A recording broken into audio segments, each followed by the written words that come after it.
આજની ધર્મકથા. પ્રણામ. એક રસપ્રદ, રોમાંચક અને જ્ઞાનવર્ધક એવો આ સંવાદ શિવકેતુ અને એના પિતા વિશ્વભૂતિ એ બંને વચ્ચેનો. 8 વર્ષનો એક બાળક કેટલાય લોકોને અધ્યાપન કરાવતા એવા અધ્યાપક પિતાની સામે જે દ્રઢતાપૂર્વક એક પછી એક વાતો કરી રહ્યો છે. એ વાતો દ્વારા આપણે એટલું સમજી શકીએ એમ છે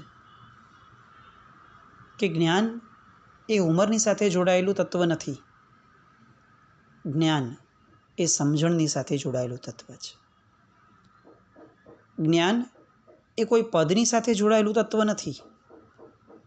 જ્ઞાન એ સમજણની સાથે જોડાયેલું તત્વ છે. જ્ઞાન એ કોઈ ધર્મની સાથે જોડાયેલું તત્વ નથી. એ સમજણની સાથે જોડાયેલું તત્વ છે. દરેકે દરેક સમજણ સિવાયની દરેક અપેક્ષા એ અહીં નિરર્થક સાબિત થશે, કારણ કે સમજણને કોઈ વાળો લાગુ પડતો નથી. એ જૈન ધર્મમાં જન્મેલા વ્યક્તિને સમજણ આવી શકે એની શક્યતા વધારે છે, એમાં કોઈ ના જ નથી. પણ જૈન ધર્મમાં જન્મેલ વ્યક્તિને જ સમજણ આવી શકે અથવા જૈન ધર્મમાં જન્મેલ વ્યક્તિને સમજણ આવે કે ન આવે એ સમજણો જ કહેવાય. આ બંને વાતો નિરર્થક છે. એટલું ચોક્કસ છે કે અહીંયા જે એને આલંબનો મળ્યા છે જૈન ધર્મમાં જન્મ્યા પછીથી, એ આલંબનો દ્વારા એની સમજણ વધુ ગાઢ બની શકે એવી શક્યતાઓ અમાપ છે, અખૂટ છે. પણ એ શક્યતાઓને જ્યાં સુધી એ સેવતો નથી ત્યાં સુધી એ શક્યતાઓ એને શા કામની? નજરની સામે 56 ભોગ પડ્યા હોય પણ હાથ લાંબો કરીને જે ખાતો જ નથી, એ માણસ ભૂખ્યો જ રહેવાનો છે. શિવકેતુની અને વિશ્વભૂતિની આ વાતોથી આપણે ઘણું સમજવાનું છે. મનમાં કોઈ નશો રાખવા જેવો નથી અને મનની અંદરમાં કોઈ નિરાત પણ રાખવા જેવી નથી કે ચાલો જૈન કુળમાં જન્મી ગયા તો હવે કશો જ વાંધો નહીં આવે. છેક 10મા ગુણસ્થાનકેથી ઉપર જઈને 11મે જાય ને એવા આત્માને પણ છાવ નીચે પહેલાં ગૂંઠાણે પટકી દેવા માટે કર્મસત્તા એ સમર્થ છે. આપણે તો જે પામ્યા છીએ બહારથી વ્યવહારથી જેને જૈન કુળમાં અવતરણ કહી શકાય, એની શરમ તો આપણે નથી રાખતા. કર્મસત્તા કેમ રાખશે? ધર્મની વાતો એ જ્યાં સુધી સમજણના સ્તર પર નહીં લાવે, એ જ્યાં સુધી આત્મિક સંવેદના સુધી નહીં લઈ જાય, ત્યાં સુધી એ આપણામાં, આપણી વિચારધારામાં, આપણા પક્ષપાતમાં, આપણી ભવ પરંપરામાં ક્યાંય નાનકડું પરિવર્તન તો બહુ દૂરની વસ્તુ, નાનકડું કાણું પણ નહીં પાડી શકે. એ આપણે સમજવું પડશે. શિવકેતુ પિતાજી એને એમ કહે છે કે આપણે જે કરીએ તે ધર્મ અને બીજા જે કરે આપણા સિવાયનું જે પણ થતું હોય બધું અધર્મ. અને ત્યારે શિવકેતુ કહે છે કે તો પિતાજી, મારે આપની સાથે અહીંયા જ મતભેદ પડે છે. મારો આપની પ્રત્યે આક્ષેપ છે કે આપ ધર્મ એવા શબ્દને જાણો છો પણ એનો જે પરમ અર્થ છે એનાથી આપ અજાણ્યા છો. કારણ કે જે ધર્મ શબ્દને જાણતો હોય એ બીજાના ધર્મને સમજ્યા વિના એને ક્યારેય નિંદી ન શકે. મને બહુ નવાઈ થાય છે, આપ પંડિત છો અને તેમ છતાં બીજાની નિંદા કરતાં આપ અચકાતા નથી. આ કયું જ્ઞાન છે? આ કઈ ધર્મની સમજણ છે? આપ જેવા પંડિતજનને આવું કઈ રીતે શોભે? અને આ વાક્ય એ વિશ્વભૂતિને સોંસરવું ઉતરી જાય છે, આર પાર વિંધી નાખે છે.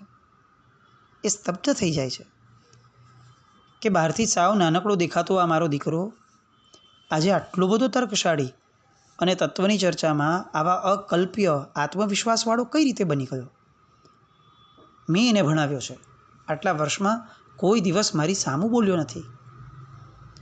આજે એક સેવડાની સાથેની એની બેઠક અને એની અંદરમાં એ આટલું બધું બોલતો થઈ ગયો, પોતાના પિતાને સમજણ આપતો થઈ ગયો. અહંકાર છંછેડાય છે. પણ બીજી બાજુ એનું મન એને કહે છે કે એની વાત ઉપેક્ષા કરાય એવી નથી.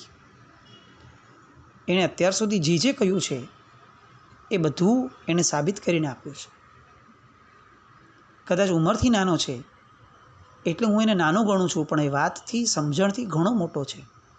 હું જેટલો સમજું છું એટલો એ નાનો નથી રહ્યો. તો પછી એની વાતને હું નગણ્ય ન કરી શકું, એને હું ઉપેક્ષામાં ન રાખી શકું. અને એટલે જ એ બહુ જ મૃદુ અવાજે હવે શિવકેતુને કહે છે કે તો તારું મંતવ્ય એવું છે ને કે મને ધર્મના સાચા અર્થની સમજણ નથી?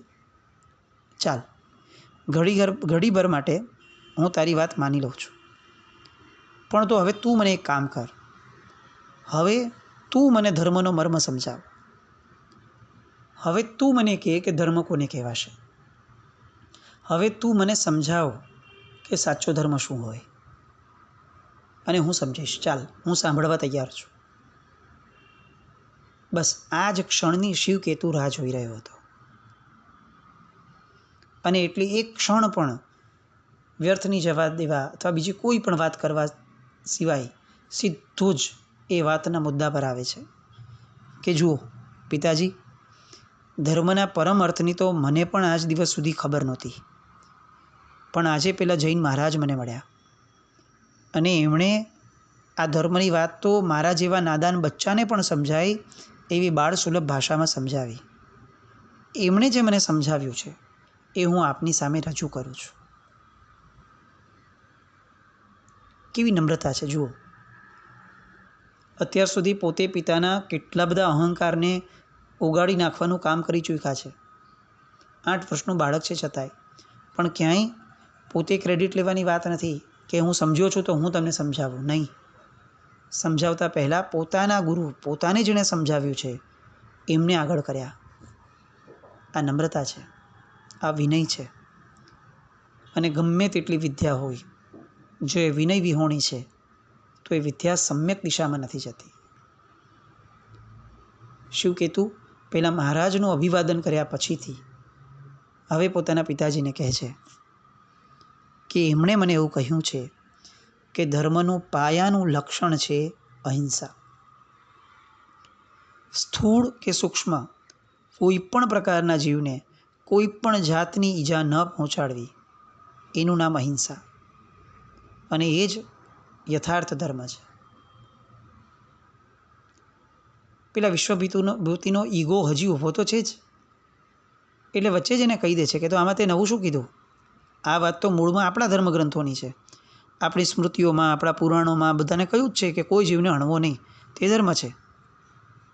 જે લોકોને આવી ન ખબર હોય એની સામે આ વાત કરી હોય તો બરાબર છે, પણ હું તો પુરોહિત છું, પંડિત છું, મને ન ખબર હોય. અને ત્યારે શિવકેતુ કહે છે કે હા, પણ પિતાજી આપણા ગ્રંથોમાં હિંસાનો નિષેધ કર્યો છે, તેમ છતાં આપણા યજ્ઞોની અંદરમાં સેંકડો અને હજારો પશુઓનો વધ થાય છે. એને આપણે આજે ધર્મ કહીએ છીએ તો એ શું છે? વળી જે અગ્નિ વકરે તો આખા ગામના ગામ બાળીને સાફ કરી નાખે, એવા અગ્નિની અંદરમાં ઘીની, બીજા બધા દ્રવ્યોની આહુતિ આપીને પૂજા કરવામાં આવે, એનો શું અર્થ છે? આ અગ્નિની પૂજા, આ જીવોની હિંસા, આ બધાને કઈ રીતે આપણે અહિંસામાં ઘટાડશું? વિશ્વભૂતિ ચૂપ છે. કારણ કે પેલાની વાત ખોટી નથી કે અહિંસા એ શાસ્ત્ર વર્ણિત ધર્મ છે. અને એ વાત એ પણ એની ખોટી નથી કે યજ્ઞોના નામે જે પશુવધ થાય છે એ ધર્મમાં ખપાવાય છે. એટલે હવે એને આ શિવકેતુની જે પ્રજ્ઞા ઊભી થઈ છે ને એમાં એને રસ પડવા લાગ્યો. એણે કંઈ પણ બોલ્યા વગર શિવકેતુને કીધું કે તું તારી વાત આગળ વધાર. શિવકેતુ આગળ વધ્યો કે જુઓ પિતાજી, જીવોના ભેદ કેટલા છે, જીવનું લક્ષણ શું છે, જીવોનું સ્વરૂપ શું છે, કયા જીવને કેટલી ઇન્દ્રિય હોય, એનું કેટલું આયુષ્ય હોય, એ જીવની કેટલી રીતે હિંસા થઈ શકે, આ બધી વાતો આપણા ગ્રંથોમાં મળે છે. પિતાજી ખરાબ ન લગાડતા, પણ આપણી પરંપરા તો એવી રહી છે કે જે પ્રકારના કર્મકાંડો કરાવવા અને ઉપદેશવાથી આપણે જીવનનો નિર્વાહ કરીએ છીએ, એવા કર્મકાંડોને આપણે ધર્મ તરીકે દરજ્જો આપી દીધો છે. આપ એવું કહેતા હતા કે પેલો ધોબી પોતાના જીવન નિર્વાહ માટે જે કર્મ કરે એને ધર્મ ન કહી શકાય. તો પિતાજી, આપણે અત્યારે જેને ધર્મ કહીએ છીએ એનો મૂળ આશય શું છે? આપણે પણ સમજીએ છીએ કે આપણા જીવન નિર્વાહને વધુ ઉચિત થાય એને આપણે ધર્મ કહીએ છીએ. તો એ ખરા અર્થમાં ધર્મ કઈ રીતે કહી શકાય? મને કહો કે જો મૃતાત્માના શ્રાદ્ધના અવસરે પિંડદાનની પ્રથા આપણામાં છે, એમાં મરનાર આત્માને સ્વર્ગ અને અથવા મોક્ષ મળે એ માટે બ્રાહ્મણને અનેક પદાર્થો આપવાનું આવશ્યક બનાવ્યું છે. આ શું છે? આમાં કોનું ભલું છે? આમાં કોનો વ્યવસાય છે? પેલો આત્મા જે મરી ગયો છે એને હવે આ બ્રાહ્મણને દાન આપવાથી એના આત્માને શું ફરક પડશે?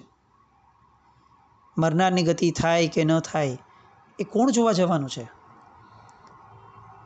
પણ એ મરનારના નામ પર આ બ્રાહ્મણનું ઘર ભરાઈ જાય છે, સુખના સાધનોથી છલકાઈ જાય છે. આ બધું ધર્મના નામે નથી ચાલતું? દાન અને પુણ્યના નામે નથી ચાલતું? પણ મને આ સમજાવો કે આમાં દાન ધર્મ ક્યાં છે? આવું દાન આપનારને કે લેનારને પુણ્યનો કઈ રીતે લાભ થશે? કેટલીક ક્ષણ માટે સંતોષ થાય, લેનારાને કેટલીક આનંદ થાય, બસ પછી તો બંનેવે દુઃખી જ થવાનું છે, કારણ કે બંનેવે એકચ્યુઅલી હકીકતની અંદરમાં તો અધર્મ જ કર્યો છે. વિશ્વભૂતિ એ આ શિવકેતુના પ્રવાહની અંદરમાં તરી રહ્યા છે. કદાચ આપણામાંના બધા જ પણ આ તરી રહ્યા હશો. એવા જેટલા પણ અનુષ્ઠાનો કે જે અનુષ્ઠાનોની અંદરમાં એનું કોઈ ઊંડાણ દેખાતું નથી, એવી જેટલી પણ ક્રિયાઓ કે જે ક્રિયાઓ અહિંસાના માર્ગથી કંઈક અલગ દિશામાં જઈ રહી છે, એ ક્રિયાઓને પણ ફેરવિચારમાં લાવવાની જરૂર છે. અહીંયા વિશ્વભૂતિ પોતે પણ આ બધી વાતોને સમજે છે અને એના મોઢામાંથી ઉદ્ગાર સરી પડ્યા કે દીકરા, દાન દેનાર ને લેનાર બંને દુઃખી કઈ રીતે થવાના? મને ખાલી એટલી વાતની સ્પષ્ટતા કર. અને પેલો દીકરો જે આજે પિતા કરતાં વધુ જ્ઞાની થઈ અને વાત કરી રહ્યો છે, એ કહે છે કે જુઓ પિતાજી, આપણે પેલાને ભોળવ્યો, એનું ધન પડાવી લીધું ધર્મના નામ પર, એટલે આપણી તો અવગતિ પાકી જ થઈ જાય. હવે આપનારે પણ કયા પાત્રને શું અપાય, અપાત્રને અપાય કે ન અપાય, જેને ધર્મ કહ્યો છે તે ખરેખર ધર્મ છે કે નહીં, એવું વિચાર્યા વગર કંઈ આપી દીધું, તો એને પણ વિવેક તો ચૂકાયો છે એનાથી. તો પ્રભવમાં એને થોડું ઘણું કદાચ પુણ્ય મળે, થોડું ઘણું નાનકડું સુખ પણ મળે, પણ એને જે અવિવેક કર્યો છે એ અવિવેકના કારણે એને મળેલું પુણ્ય એને અંતે એને પાપ તરફ જ લઈ જશે. એટલે અંતે તો સરવાળે આત્મા દુઃખી અને દુર્ગતિ કામી જ બન્યો ને. તો હવે આને દાન કે ધર્મ કઈ રીતે કહેવાશે? વિશ્વભૂતિએ પોતાના જીવનમાં ક્યારેય ન વિચારેલી વાતો એ આજે પોતાના 8 વર્ષના બાળકના મોઢેથી સાંભળી રહ્યો છે. બહુ સ્પષ્ટ વાત છે. મતિજ્ઞાનનો વિસ્તાર જેવો થાય ને એવું તરત જ જીવની અંદરમાં સમજણનું સ્તર એ એટલું બધું વિશેષપણે આગળ વધે કે એ જીવ કંઈક અલગ અને કંઈક ભિન્ન એ દિશામાં આગળ વધવાનું શરૂ કરી જ દે. આપણે શ્રુત જ્ઞાનને અત્યારે જેટલું મહત્ત્વ આપીએ છીએ એ અચૂક આપવા જેવું છે. એમાં કોઈ મિનમેક વિકલ્પ પણ નથી. પણ એ શ્રુત જ્ઞાનની સાથે એ શ્રુત જ્ઞાન મેળવવાનો મુખ્ય આશય કેમ આપણે ભૂલી જઈએ છીએ કે આ શ્રુત જ્ઞાન ભણવા દ્વારા હકીકતની અંદરમાં મારું લક્ષ્ય એ શ્રુત જ્ઞાન ભણવાનું ન હતું. શ્રુત જ્ઞાન ભણવા દ્વારા મારા મતિજ્ઞાનને પવિત્ર કરવાનો મારો આશય હતો. એ મતિજ્ઞાન પવિત્ર થાય છે કે નહીં એનો વિચાર કેમ ચૂકાઈ ગયો? મેં કેટલા સૂત્ર ગોખ્યા, મેં કેટલા પ્રતિક્રમણ કર્યા, કેટલા પ્રતિક્રમણના સૂત્રો મારા થયા. આ બધું બહુ મહત્ત્વનું છે, એમાં કોઈ શંકા જ નથી. પણ આ બધું કરવા દ્વારા મારે અંતે પામવાનું શું હતું? મારી બુદ્ધિની નિર્મળતા, પાપ પ્રત્યેની ઘૃણા, ધર્મ પ્રત્યેની સ્પષ્ટ સમજણ, એ મતિ જ્ઞાનનો ક્ષયોપશમ એ જો મારો થતો જ નથી, તો મારે ફરી ફરી કંઈક વિચારવા જેવું છે. એ સ્તર ઉપર આપણે આજે નહીં તો કાલે જ્યારે પણ મોક્ષે જવું હશે ત્યારે આવવું જ પડશે. વાત કદાચ કેટલીક ભારે છે, પણ આ શિવકેતુના દ્રષ્ટાંત દ્વારા આપણે બહુ સરળતાથી સમજી શકીએ એમ છે. મતિ જ્ઞાનને અલગ રાખવાની જે આપણી આજની આદત પડી ગઈ છે, કોઈ પણ ધર્મ કરીએ પછી એ દાન હોય, શિયળ હોય, તપ હોય, સંયમ હોય, મતિ જ્ઞાનના ઇન્વોલ્વમેન્ટ વગરની જેટલી પણ આપણી આ બધી ક્રિયાઓ છે, એ બધી ક્રિયાઓ આપણને નિર્મળતા કઈ રીતે આપશે? અને મતિ જ્ઞાનનો વિસ્તાર એ જ ખરું કેવળ જ્ઞાન છે. તો શિવકેતુ એની વાતને હવે એના પિતાજી સ્વીકારે છે અને બહુ જ સહજતાથી પૂછે છે કે તો બેટા, શુદ્ધ દાન કોને કહેવાય? અને શિવકેતુ કહે છે કે પિતાજી, બહુ સહેલી વાત છે. જે દાન આપવાથી આપનાર કે લેનાર અથવા અન્ય કોઈ પણને લેશ પણ દુઃખ ન ઉપજે, એનું નામ શુદ્ધ દાન. આવું દાન એને પ્રાપ્ત કરનારે પોતે કર્યું ન હોય, પોતાના માટે કરાવેલું પણ ન હોય, અને કોઈ પોતાને માટે બનાવીને આપે તો એને સમર્થન પણ ન આપ્યું હોય, એવું હોય. વળી તે નિર્જીવ અને ગ્રહણ કરી શકાય એવું નિર્દોષ હોવું જોઈએ. આવા દાનમાં દેવાના પદાર્થોમાં મુખ્યત્વે વસ્ત્ર, પાત્ર, કંબલ, ઔષધ, આહાર અને પાણી, આ બધી વસ્તુઓ જ આવવી જોઈએ. બાકી આ ગાય, ભેંસ, બળદ, અશ્વ વગેરે જીવંત તત્વોના દાન એ જે આપણે લઈએ છીએ, એ તો એને દુભવનારા થવાના. એ જીવ જ્યારે પણ ભૂખ્યો થશે, તોફાને ચડશે, આવું કંઈ પણ કરશે તો કેટલીય જીવ હિંસાઓનું નિમિત્ત બનશે. તો આ બધા દાનને યોગ્ય દાન ન કહેવાય. આ તો જીવ હિંસા પ્રેરક દાન છે, એ ત્યાજ્ય થવા જોઈએ. વિશ્વભૂતિ પૂછે છે કે તો દાન માટે યોગ્ય પાત્ર કોણ ગણાય, એ પણ કહી દે. અને શિવભૂતિ કહે છે કે પિતાજી, જેણે બધા જ પાપ વ્યાપારોને ત્યાગ કર્યો છે, જેણે પુત્ર, પત્ની આદિ પરિવારનો મન, વચન ને કર્મથી ત્યાગ કર્યો છે, જે ફક્ત વ્યક્તિઓ કે પરિવારથી નહીં, સંસારના સુખ સાધનોથી પણ વિરક્ત થયા છે, અને સુખને ભોગવવાની અપેક્ષાથી પણ જે વિરક્ત થયા છે, જે ક્રોધ, અભિમાન, માયા, લોભ વગેરે દોષોને જીતવાના માર્ગે છે, જે 5 ઇન્દ્રિયો વડે જીતેન્દ્રિય હોય, જે પોતાના જીવની જેમ અન્ય જીવ માત્રનું જતન કરતા હોય, જે જરા પણ અસત્ય ન બોલતા હોય, જે ચોરી તો ક્યારેક કરવાનું વિચારી પણ ન શકે, જે બ્રહ્મચર્યનું પાલન કરતા હોય, જે પરિગ્રહ અથવા આસક્તિ વિહોણા હોય, એવા મનુષ્યો એ આ જગતની અંદરમાં દાન આપવા માટે સુપાત્ર છે. બોલો પિતાજી, આમાંનો એક પણ ગુણ છે આપણામાં? આજે શિવકેતુ જે ધારામાં છે, એ કદાચ એના પિતાજીને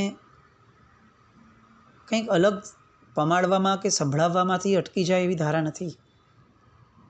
એ એના પિતાના ભવોભવના કુસંસ્કાર, અવળી માન્યતા, આ બધાના ચૂરે ચૂરા કરી નાખવાના મૂડમાં છે. પોતાની વાતને આગળ વધારે છે. ખરી વાત તો એ છે પિતાજી કે આવો એક પણ ગુણ આપણામાં નથી, તેમ છતાં આપણે આપણી જાતના વખાણ કરવામાં અને જગતના ચોકની અંદરમાં આપણને સુપાત્ર ગણાવવામાંથી ઊંચા જ નથી આવતા. ગુણિયલ તો એ માણસ છે જે કોઈ દિવસ પોતાના ગુણની પ્રશંસા ન કરે. આ શ્રમણો જુઓ, કોઈ દિવસ પોતાના મુખેથી પોતાની વડાઈ નથી કરતા, અને આપણે બ્રાહ્મણ થઈ અને આ શ્રમણોની નિંદા કરવામાં ક્યાંય પાછી પાની નથી કરતા. શું આ વ્યાજબી છે? આપ આ બધું બરાબર હોવાનું સ્વીકારી શકો છો? તો મને જવાબ આપો પિતાજી કે હું આપણી નહીં, આપણા સમાજની નિંદા કરવા માટે નહીં, પણ મારા આત્માની હિતની ધારા માટે જે વાતો કરી રહ્યો છું, શું એ વાતો યોગ્ય નથી? કદાચ હું અત્યાર સુધી આપની ભેગો રહ્યો, હું આ જ સમજતો હોત, પણ મેં એકવાર જીવનમાં દર્શન કર્યા છે એ સાધુના, મારી માન્યતા ન પલટાય એ કઈ રીતે શક્ય બને?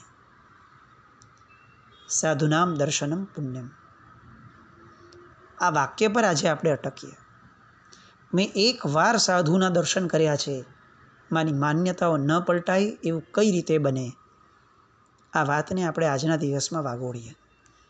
આપણે તો રોજ સાધુ ભગવંતોના દર્શન કરનારા છીએ, રોજ એ શ્રમણપણાના ગુણગાન ગાનારા છીએ. આપણી માન્યતામાં પરિવર્તન ન આવે એ કઈ રીતે ચાલે? એવો પ્રશ્ન જાતને પૂછવા જેવો છે. આવા અનેક પ્રશ્નો આ ચર્ચામાંથી આપણને પ્રગટે, અને એ પ્રશ્નો પ્રગટ્યા પછી આપણને છોડે નહીં. જ્યાં સુધી એનું ઊંડાણ ન મળે ત્યાં સુધી જાતને ખોદી નાખવી પડે તો ખોદી નાખીએ, પણ એ ઊંડાણને પકડીએ. શિવ કેતુને જો સમ્યક દર્શન પ્રાપ્ત થયું છે આ ચિંતન મનનથી, તો ક્યાંક આપણને પણ એનો અંશ કેમ ન મળે? આવો પ્રયત્ન આપણા સૌનો પણ થાય એવી શુભ મંગલ કામના સાથે ફરી આવતીકાલે આ વાતને કન્ટિન્યુ કરીએ. જીના જ્ઞાવૃત કંઈ પણ બોલાય તો મિચ્છામિ દુક્કડમ. જૈનમ જયતિ શાસન.